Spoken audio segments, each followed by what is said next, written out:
We are now recording the conversation from here, and just a few housekeeping notes before we begin.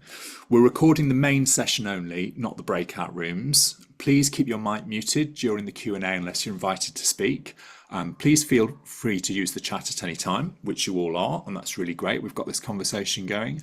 And please do drop reflections, links, or questions for Sean, and I'll be keeping an eye on those. After the Q&A, we'll have a networking session in breakout rooms for people to connect around shared practice in recovery arts. So you're welcome to participate however feels comfortable for you. So we're aiming to make this a supportive and inclusive space. So if you do need to take a break or turn off your camera at any time, please do. Really glad you're here. And like I say, there's quite a few familiar and quite a few new faces. So that's brilliant. You're all very welcome. I'm going to hand over now to Dr. Cathy Sloan, who's going to be interviewing Sean Daniels, and then Cathy will be fielding questions from the audience. So over to you, Cathy and Sean.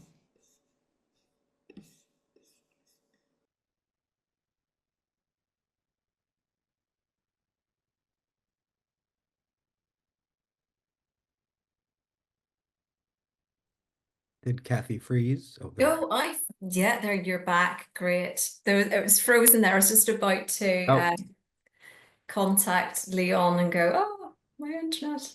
You can hear me okay? I can hear you great. Great, cool. Thanks very much. Well, I'm looking forward to this conversation because, and I'd have to say thank you for letting me have a sneaky peek and read the script in advance of being able to see the show. What I want to start with is a kind of overall conversation really about the kind of insights from artists in recovery when they're writing about addiction, particularly, or lived experiences of recovery. In particular, at the moment, recently, there's been the West End run of People, Places and Things, which has been given much acclaim and is a great piece of theatre. However, I do feel that there is something different when an artist in recovery creates work around this theme. And I'd love to hear more about what it is that you think your piece of writing does differently compared to sort of professional writers, performers who delve into this as I suppose as a tourist, as a sense instead. So Well, first of all, just thank you all so much for being here. It's so inspiring to be around artists in recovery or people in recovery just interested in this. So, thank you all so much for doing this. When other people, when civilians, as we call them, want to write about recovery, we always say, like, bless your heart here in the South. Like, we're glad that they're doing it, the more people writing about it. But honestly, when I was trying to get sober, I couldn't find anything that felt real and felt present and felt about now. Everything was very kind of AA 1920s language. Nothing was funny. Nothing had a sense of humor. And my experience was I went to AA rooms here and I heard people tell horrific stories and the room roar with laughter at everything that was happening. And so it was so separate from my experience. And so I really wanted to try to write something that felt um, as true as possible. I worked on another musical and I do a lot of like true person musicals and plays. And for this musical, we were given this bit of advice, and they said, if you want to write a good song, write something that you don't want the audience to know about you. And if you want to write a great song, write something that you don't want to know about yourself. And so in writing this, how could I really try to write what it is to be in the throes of addiction? So often when people write shows about themselves, they portray themselves as a very charming person that a series of unfortunate events has happened to, which I think is how we have to, in our mind, think about our lives. But I think in reality, we know that great drama comes from our lead character just screwing things up over and over again and making poor choices that we all would have made. And nobody gets into recovery because it's going good for them. So it's always a series of like, we've made some really poor choices. And so the question was how to own that in my own writing so that people would feel free to be able to talk about whatever it is. So, I guess we all know that representation and authenticity are so important in the arts, and I think the same thing comes across in recovery.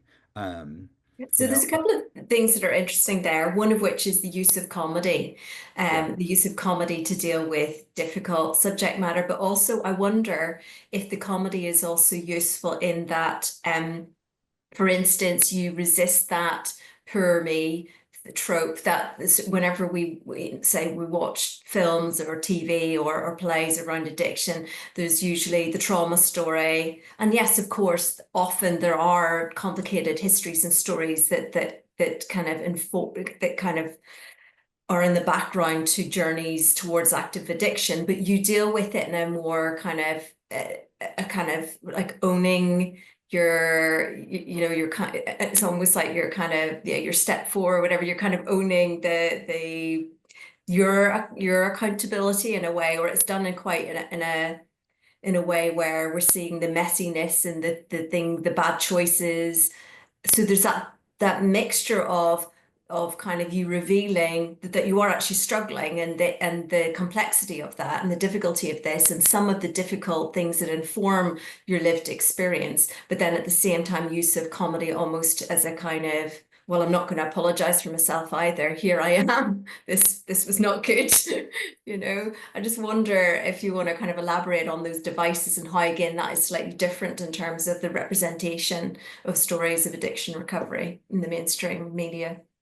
Yeah, I guess I wanted to write a comedy about it because I thought, oh, here's a play about addiction in the theater, right? That's like already four of those words make you not want to pay attention, right? Like, and I grew up in the 80s, so it's all like after school specials and very special episodes of, light music plays, and you learn that an uncle has a drinking problem and light shines through the bottles, and we all know what it is, right? But I don't really understand a world that doesn't have comedy in it, because I think we are always struggling. I mean, you think about like the worst funerals of your life, and like everybody is just waiting for somebody to say something weird so that the room can laugh. I mean, like we are desperate to find levity in terms of what it is. And so I think like real tragedy where people are just hard on themselves for an hour and a half is actually not how we as humans go through the world, right? We're hoping at any given moment that something will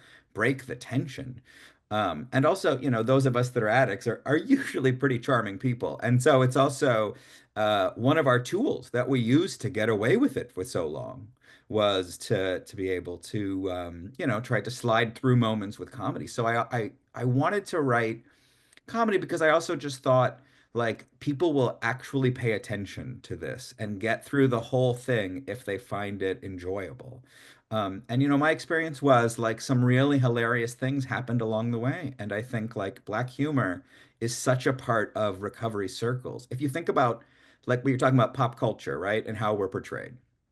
So on TV, AA room is like four people in a circle who like chant your name at you, right? And like you see that on TV and nobody wants to go see that. That looks terrible, right? And then you go to an actual room and it's not only people laughing, but people feeling connected to each other, and it's very warm, and people talk about getting arrested and people laugh because they were there when it happened, and it's just so far from the medium of what it is. So I work for an organization now that tries to change national narratives around recovery. And so we study a lot the LGBT movement in terms of how in our lifetime that narrative has changed. And one of the things that is big is what roles are those people allowed to play in popular culture, right? And so if you think about the LGBT movement, you think about like trauma to like best friend to like in it in supporting of the main character to where you might be the lead but in a very specific genre for your people, and then finally now you might exist in a piece of pop culture where your sexuality doesn't define why you exist in that story, it's just part of who you are. When it comes to recovery, we're at the beginning. Like, if somebody's in recovery in a TV show, they will relapse at the end of season one because we only exist to be a threat to the main character, right? So the idea was also like, how do we begin to move just from trauma and just from um, being there to be a threat to everyone else as we go through it. And the last thing I'll say is like for me, what got me sober was science.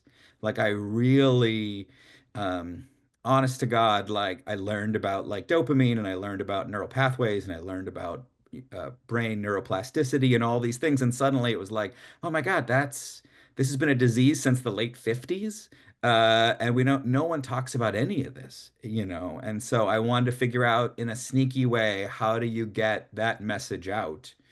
And we've all had dogs. The best way that you give a dog a pill is to try to hide it in something else, So how do we do the same thing here? If we really have a message of science, how do we make it an enjoyable evening? So before you know it, you've accidentally walked away learning a little And something. let's delve into that a bit more because I am intrigued. I was intrigued by that myself, even in my own research when I was doing my PhD around the performance and addiction narratives. And I was trying to really get my head around, well, what is addiction? What is the experience of being in recovery?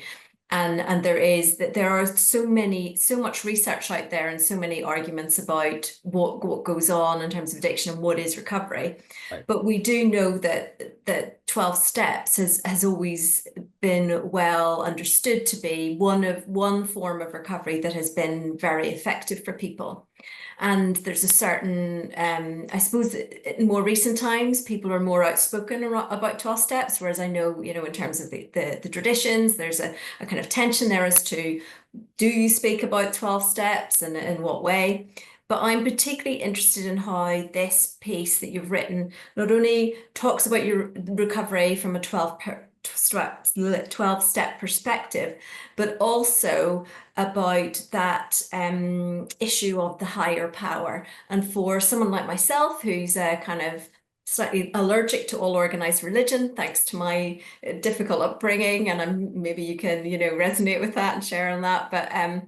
But it's really interesting that the contrast of those two characters in recovery of Brit, the fervent Christian ex-army character who's very much the sort of traditional higher power is a particular God, particular religion, whereas then you talk about the Jewish characters, Stuart and what is the other name?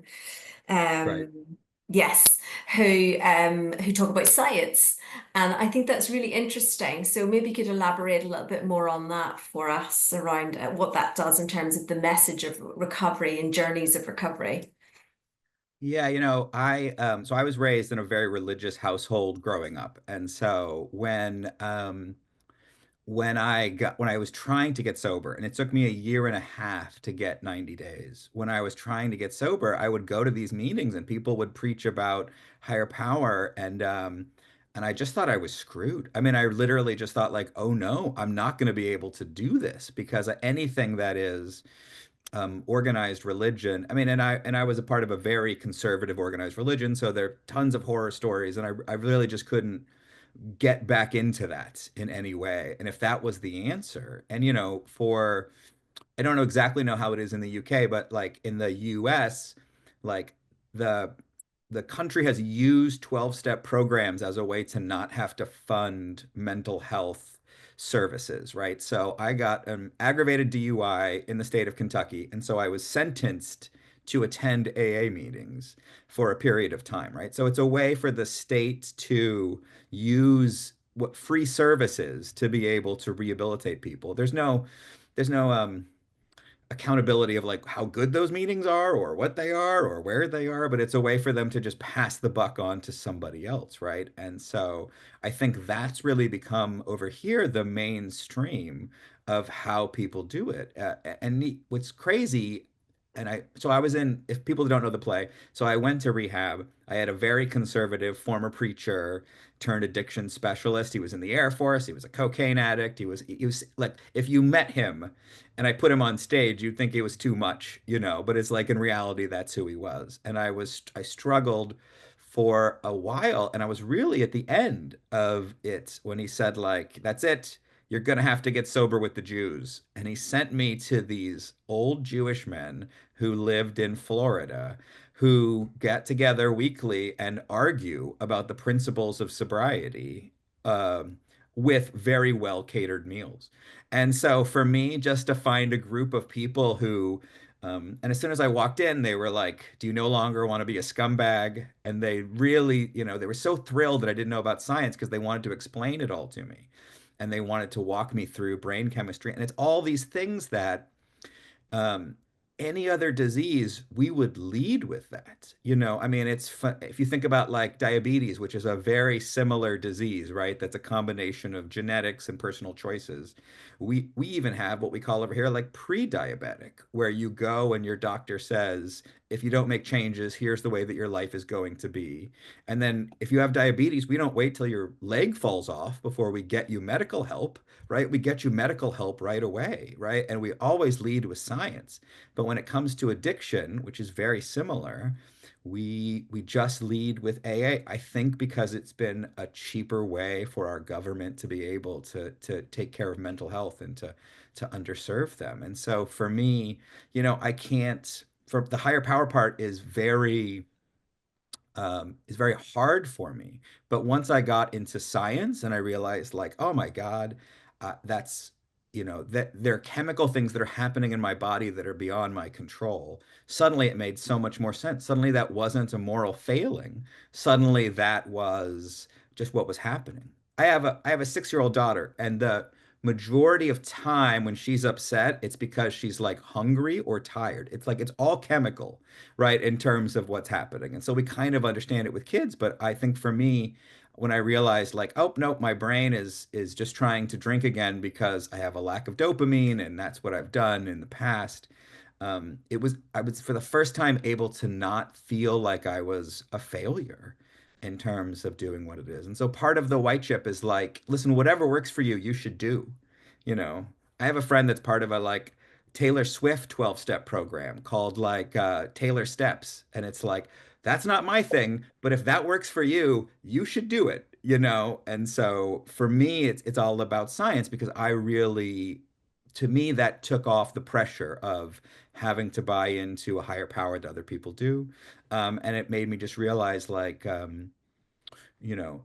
that it's a matter of, I tell people, right, like, so my family is original from Scotland and Ireland, right? And so I say, like, oh, we're an Irish family with a drinking problem, and everybody laughs, right? Which means that on some level, you understand, like, genetics being passed on from person to person, right? Like, on some level, we already get that, but we don't know how to make the leap to, like, well, then how would we care for those people in the same way? And so for me, science unlocked that. Yeah, well, I mean, it's interesting you say that, given, I am from Northern Ireland, and That's right. that That's right. whole idea of transgenerational trauma, particularly as somebody who grew up during the Troubles, and Yeah. that problematic relationship with alcohol, and even, with the prescription Sure. drugs as well, is just, yeah, it's so I'm so fascinated with transgenerational trauma and addiction narratives, which leads me to the family theme. I mean, that phrase where, addiction is a family disease. I'm really interested in the narrative of your mum, or should we say mom, but I would say mum, or mammy, Rocco. And but she seems to be such an important character, which I'm assuming is also you sharing us a little bit about that kind of that relationship. Um, Also really funny that the first line I think she has is "fuck you," which is lovely. But it shows that kind of complicated, reverent kind of relationship that goes. So yeah, tell us a little bit more about that theme of family and probably transgenerational issues that kind of are throughout the play as well. Yeah, so I on the night that I wanted to take my own life, I called my mother, who I hadn't spoken to in a very long time, and we didn't really get along, but I guess I just knew intuitively that my mother would answer. And so it was the 1 year anniversary of her getting sober. So she was coming home from a meeting of getting her 1 year chip. And I called and she got me through the evening and she got me into rehab. And so to this day, we still have the same sobriety date, 1 year apart. And so each year she kind of gives me her coin from the year before. And you know, what's interesting is like we are in our family, like it doesn't skip a generation. It's like it's her father, it's her, it's me. Like it just goes straight down the line, right? And so what we know about genetics is that it's a family disease. So here in the US, there's a terrifying stat that like before they're 18, 1 in 4 children will encounter a person in their family that has alcohol dependence, right? So that's 25% of children in our country. And that's just alcohol dependence. That doesn't take into account like opioids, which of course is a huge other aspect, right? So the number of kids who are experiencing this at home, um, and when it comes to opioids over here, right, it's the number one killer of people 18 to 49, right, which is the major workforce of our country, right? So it's huge. Um, and so, it is a family disease. And so I think how we talk about that, but if we really think about a disease, right, we would think about it like other diseases that we know are passed on, right? You would educate about them. When I was a kid, I would hear like people whispering at like family gatherings of like, oh, you have to be careful because this person and this person. So it's like, so we knew we had a family history. We knew that it was something that you were probably predisposed to be into it, but we just didn't talk about it because the shame was so big that we kind of felt, and because we were a very religious family, of course we couldn't be addicts also because that would have the double shame of not only being an addict, but like you're not supposed to be drinking and doing drugs to begin with, right? So you've kind of broken two different rules. And so that way we kept it very, very quiet. Um, but yeah, we're also like a skin cancer family. And so like everybody talks about skin cancer all the time. Like you go to Thanksgiving and people will like show you a mole and ask you what they think. You know what I mean? Like, so there are other diseases that are stigma free that we all collectively understand we have to work together to be able to like beat the, bad genetic hand that we've been given. But when it comes to addiction, we're very, very quiet. And whenever we do the show, I always feel like a little embarrassed because I feel like, oh my God, all these people are going to come see it. And I don't know why, even though I went to great lengths to make this happen, like, I'm so sorry that you had to come watch the show about addiction because you may not be an addict. And what I have learned is that everybody knows somebody, right? That everybody has somebody. And so even if they're not an addict, right? Suddenly they're watching and they're thinking about their mother or their ex-wife or their son or their, like that. Of course, like we all know the statistics. It's impossible that, we don't know people. And I will say when we did the show in New York, this was an amazing thing that happened, and I hope it happens again in London. After every performance, somebody came up and said, like, okay, I'm ready to get help. And so our poor actors are unprepared for they're just actors, like they're the best actors, but they're like unprepared for like social work situations.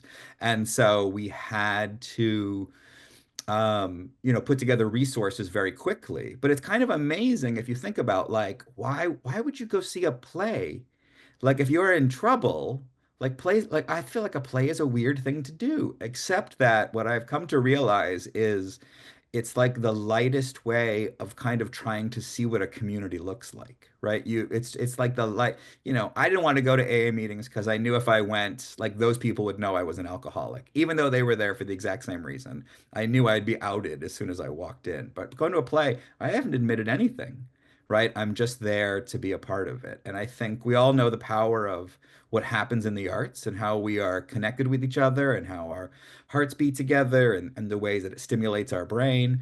And so I just think like it's a chance for us to actually use all of that to do a little bit of good because every family knows somebody, whether it's you or somebody else, and you take that information home with you. Yeah, I totally agree. There's something about the atmospheres, the sensorial experience of theatre and the arts that is it's a good way to create an insight into the vibe of or what I call kind of recovery engaged atmospheres.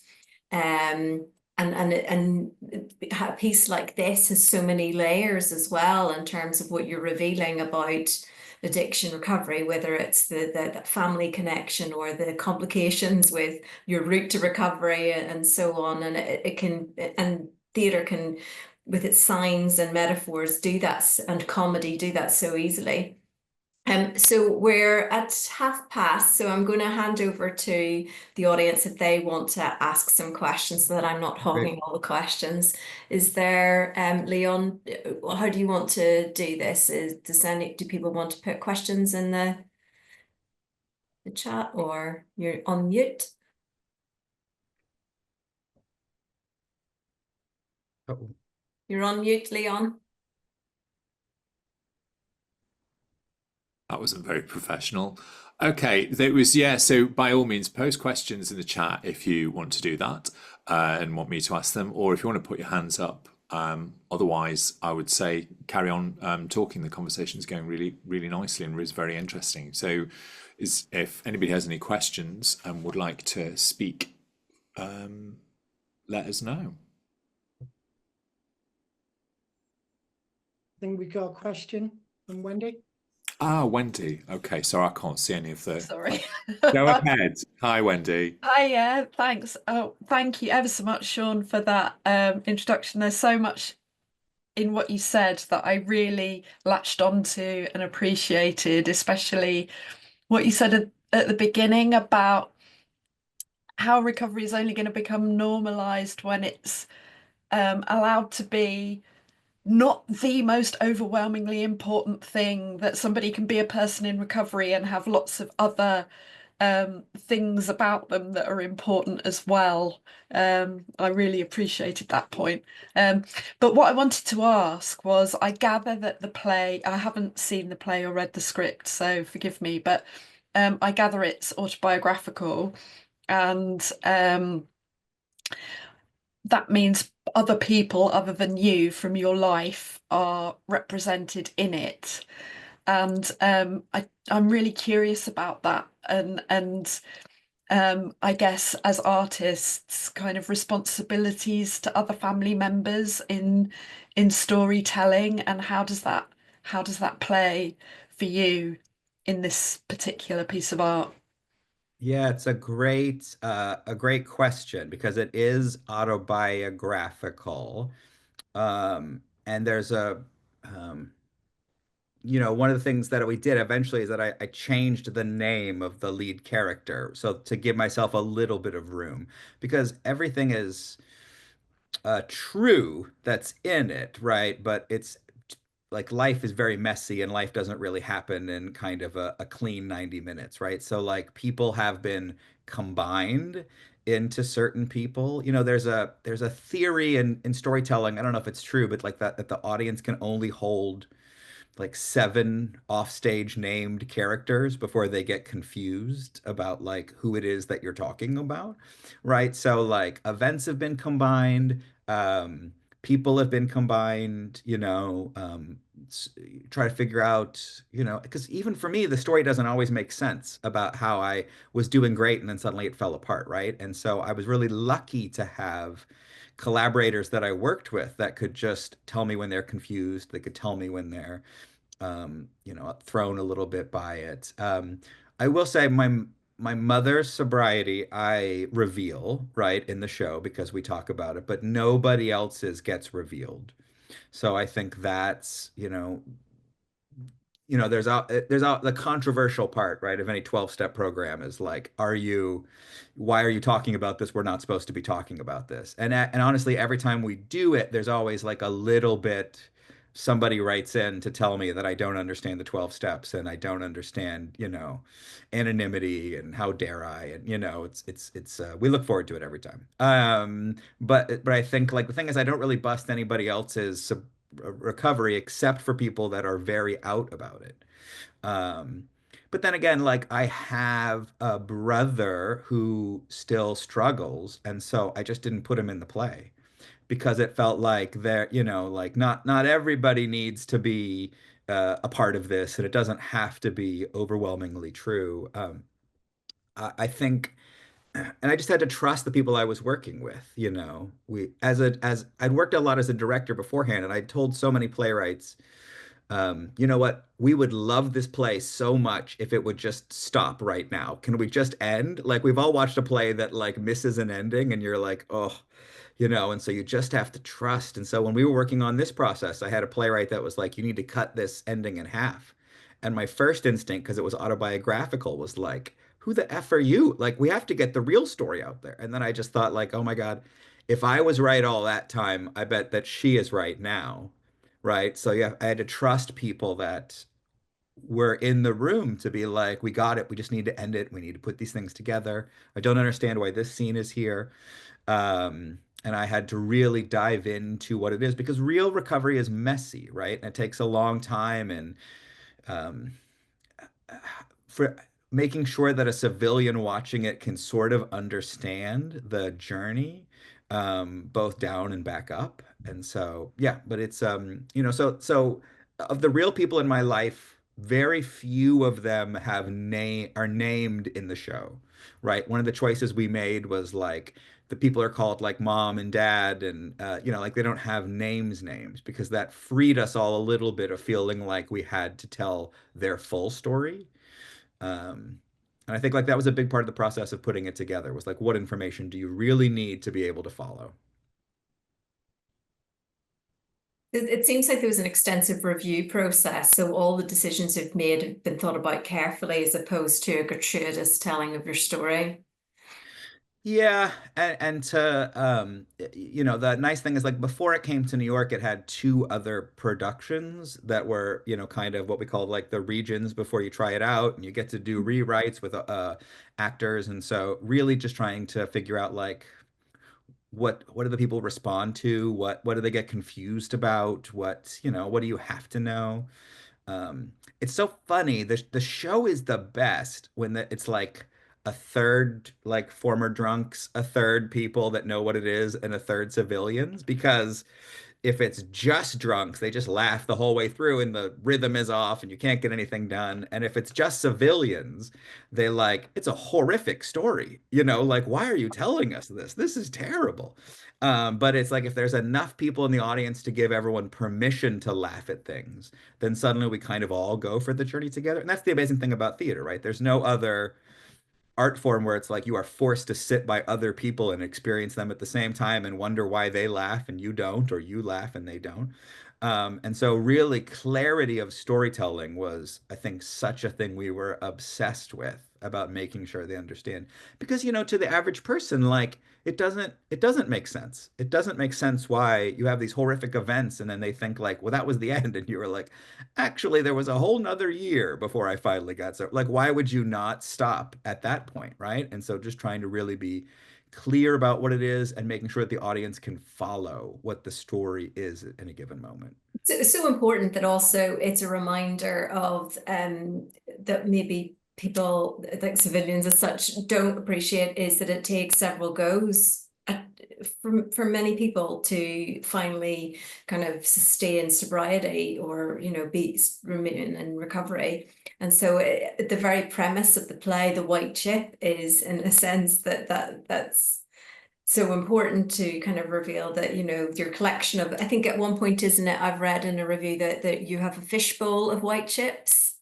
Yeah, we um do. I mean, I was a big relapser, and so I think that's hard for people. It's hard. I mean, I got to like 70, I get to like 70 days and then I would fall yeah. apart, like Mm. suddenly people are happy to see you and your bank account's a little better and no one's yelling at you, and then I would celebrate and then it would start over again. And like, who does that?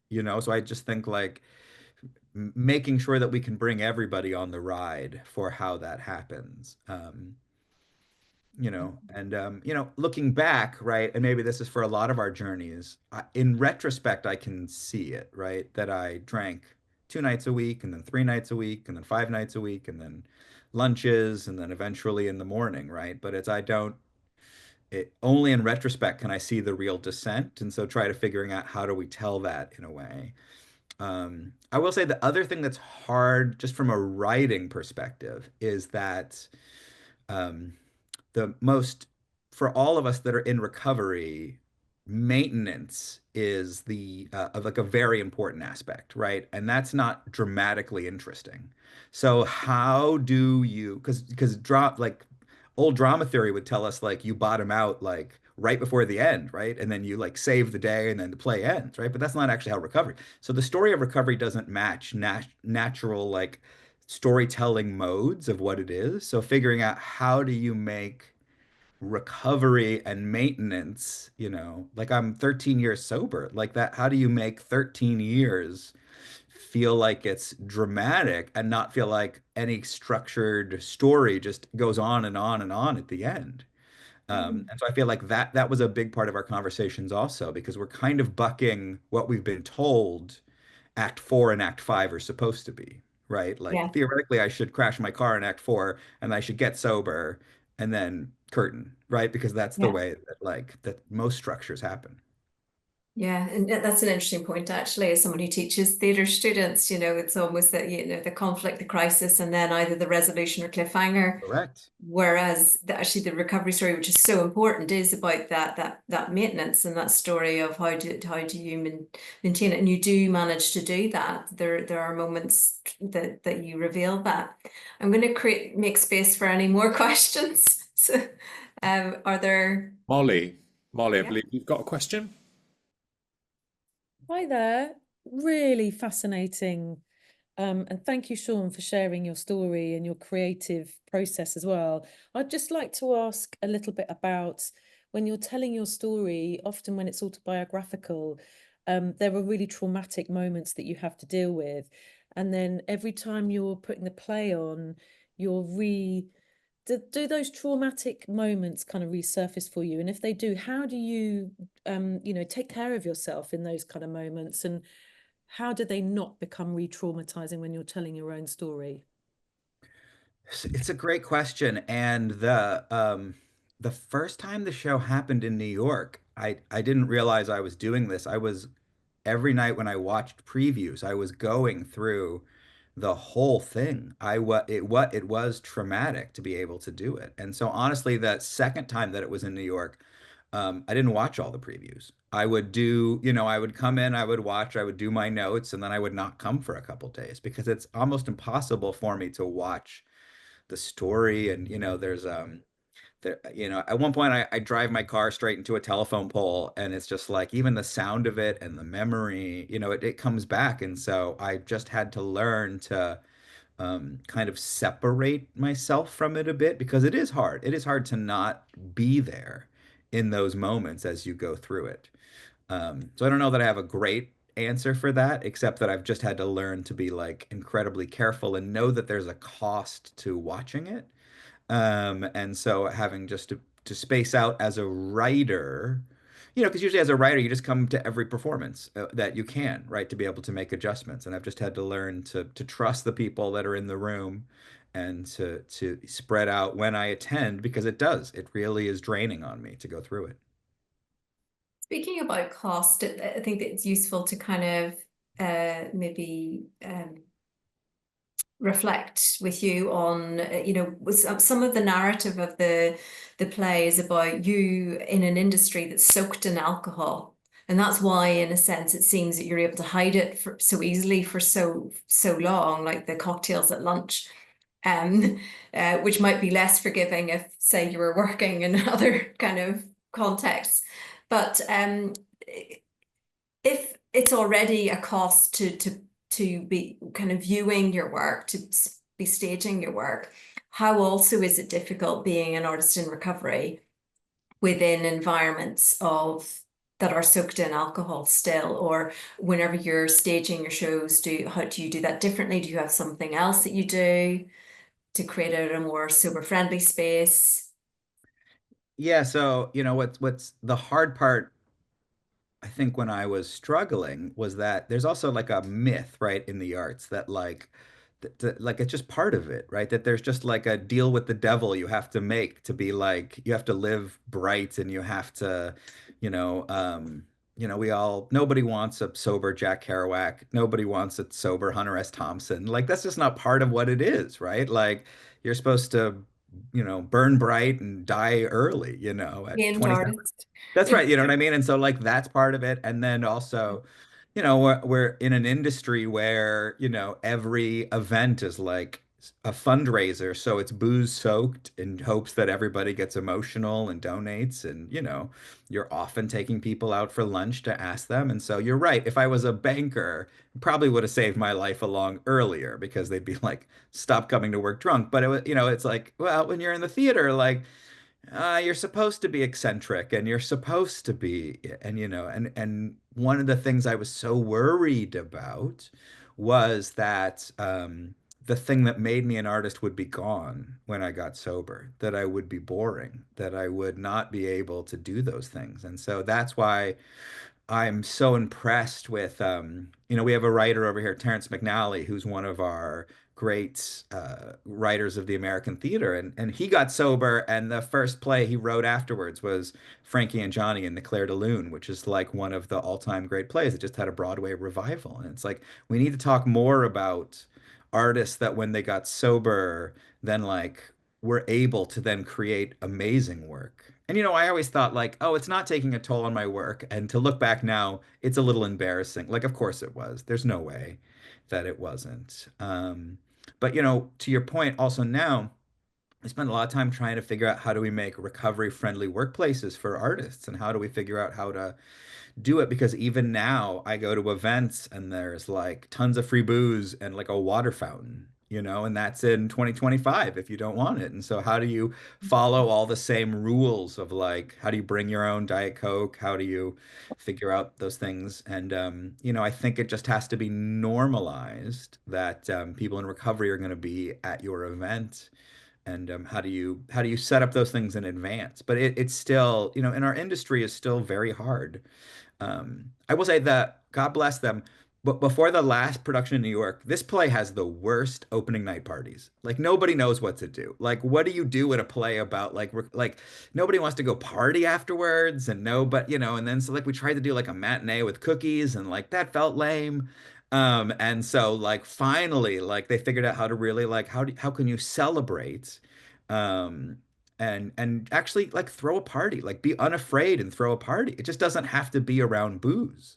And I just feel like, nope, before that, people were unsure, like, how do you celebrate? Because what we all know about opening night is like you open the show and then everyone gets sloshed, until 6 in the morning. And so, Well, yeah, I think that in Performing Recovery magazine, we have certainly covered a few organizations that do sober raves. So, if you can rave no, sober, you can have an opening party sober, that's right. There's but yeah. there's plenty of ways, and so I just feel like that's part of all the work that we do, right? Because, like we're all in recovery, but now that I'm in recovery, I guess I didn't see them before, but like there are other people that apparently are not drinking till 6 in the morning, right? So actually, you can make a more inclusive event for everybody attending if it's not so booze soaked. Yeah, amazing. How are we for time, Leon? Do we have time for any more questions, or are we? We are at 10 to 6. There's one comment that's come up from Tim Young about the film The Outrun with Saoirse Ronan, the Amy Lipchop book. Is that something you've seen at all, Sean? No, I haven't, but it looks great. Yeah, yeah. Does anybody have any? One more question. We'll take this from Darren. Go ahead.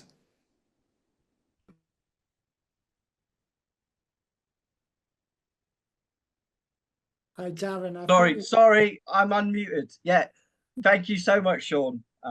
Really got a lot out of your journey and what you're doing. Just a quick question. You mentioned using comedy as a device to really relate to your audience. I mean, what other story techniques do you think work in terms of expressing, the personal journey of an addict, or someone in recovery?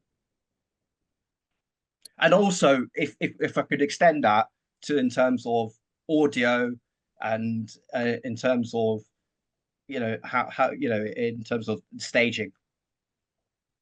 Yeah, what I love about theater is that it's I think being theatrical allows you to be able to tell a full story in a way, you say like, here we are at the warehouse, and the audience goes like, oh, they're at a warehouse. You know what I mean? Like you're able to instantly be where it is so that we can tell the full story of it.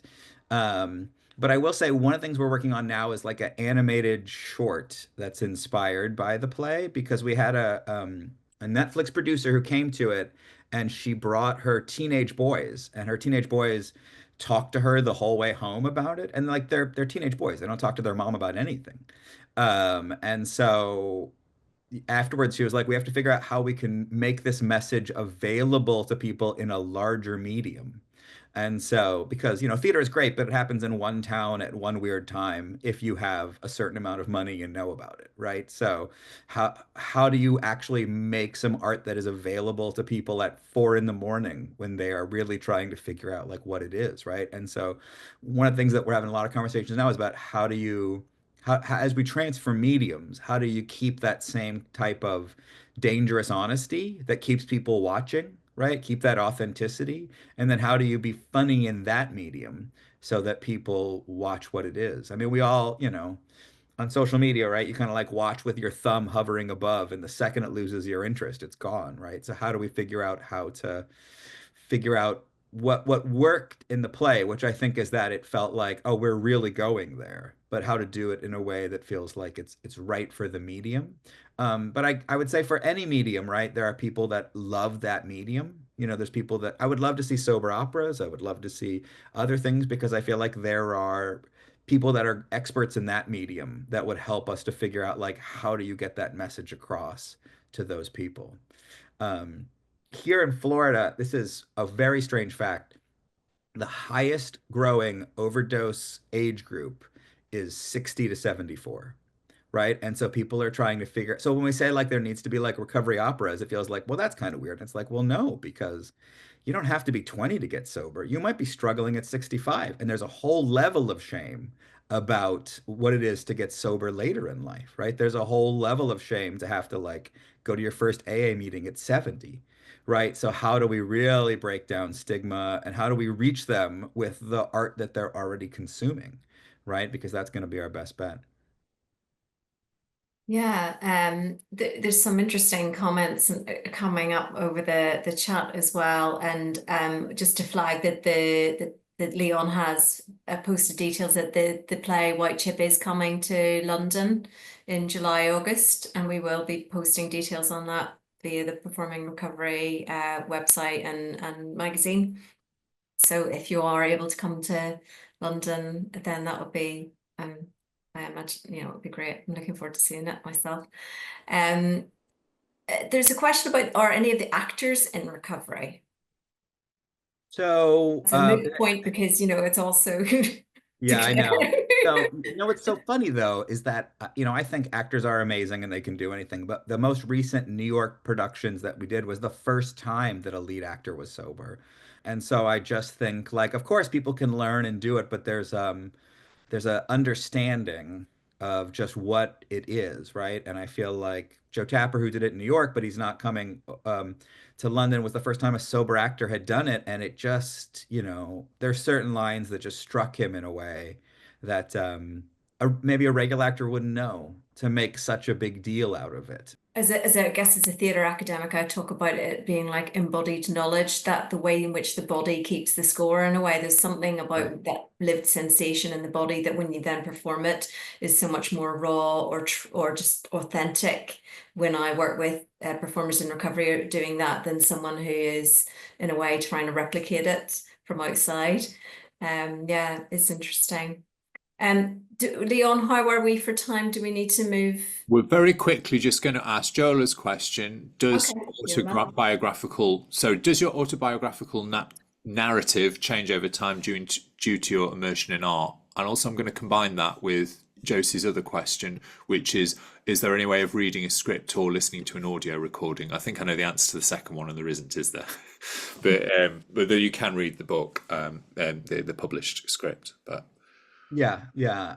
It is interesting, because the play was developed over time. There's a monologue in it that I wrote like the third day of rehab that's pretty much stayed exactly the same as is. And there's a scene where like when I call my mother and I'm suicidal, that really I don't think I cracked until I was a parent. So that was then like 6 or 7 years of recovery. I don't think I understood what it would be to be on the other end of it, to get that phone call, because we all like sort of understand it. But once you're a parent, you're like, oh my God, this is a whole other thing. And so, and what's because I have my own version of events that I truly believe happened, and then I talk to friends who my version is is like a much cleaner version to their in their mind. Like I had been struggling for a long time before I said it got out of control. Like so I just think like you learn as it goes on, and there's definitely parts of it that I'm more embarrassed by or feel like they're a younger person's complaint, or that or like they're a little more cringy as you get longer in sobriety and as you become, I think, a more hopefully better community member and partner and whatever it is. But like those were the true things that happened at the time. So I just think my perspective of it does definitely change as time goes on, for any of us that would have our story told, over and over again to be able to watch. But I definitely think I understand the story or what it was like for other people better as I get older and go through it. Fantastic. Thank you. Thank you very much, Cathy and Sean. That's been a really great conversation, and for everybody who's asked questions as well. I'm going to wrap up the discussion part of this. And if you want to read more about Sean's work, he's featured in an issue of Perform in Recovery, and Alex is going to put some links to the magazine. So what we're going to do now is break into breakout groups for networking. So at this point, if you need to head off, that's maybe a good time to do that. I will be emailing everybody with a recording of today's conversations. And I've actually got the link approved just while we were meeting here. So I will also post up our next How To event, which is with Danielle Tarento, who is the producer of The White Chip. And she's going to be talking to me on Wednesday, the 30th of April. So I hope you can all join us again for that. So thank you to anybody who's leaving now, and hello to everybody who's staying. And so we're going to stop recording the session now, I think is a good thing to do.